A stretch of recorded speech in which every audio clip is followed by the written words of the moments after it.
matches? It's a snack up. Sir Toby, I must be round with you.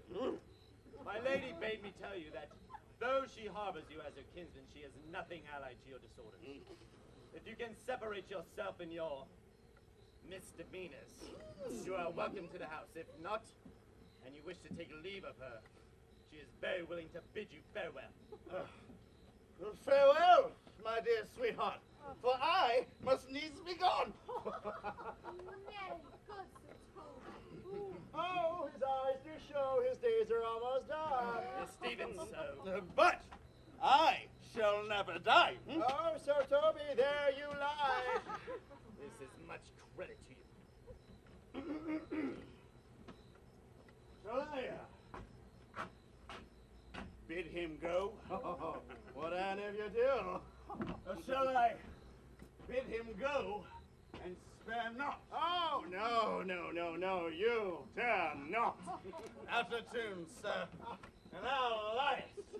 Dost thou think thou art more than a steward? Dost thou think that because thou art virtuous, that there should be no more cakes and ales?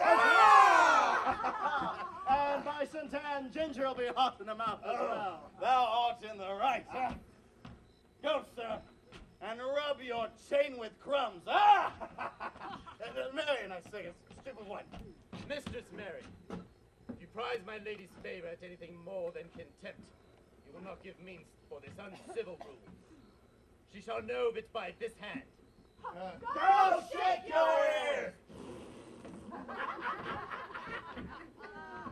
What as good a deed to drink when a man's hungry, to challenge him in the field, and to break promise with him and make a fool of him.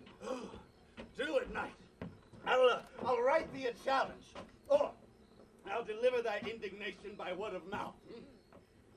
Sweet Sir Toby, be patient for tonight. Since the youth of the Count was today with my lady, she is much out of quiet. For Monsieur Malvolio, let me alone with him. If I do not gull him into a neighborhood and make him a common recreation, do not think I have wit enough to lie straight in my bed. I know. I can do it. Possess us, tell us something of him. Marry, sir, sometimes he is a kind of Puritan. Oh. If I thought that, I would beat him like a dog. What, for being a Puritan? Thy exquisite reason, did I? I have no exquisite reason for it, but I have reason good enough. The devil appears that he is, or anything constantly, but a time pleaser, an affection that constate with book and utterness with great swarth best, persuaded of himself, so grand as he thinks excellency, that it is the ground of faith. Yeah!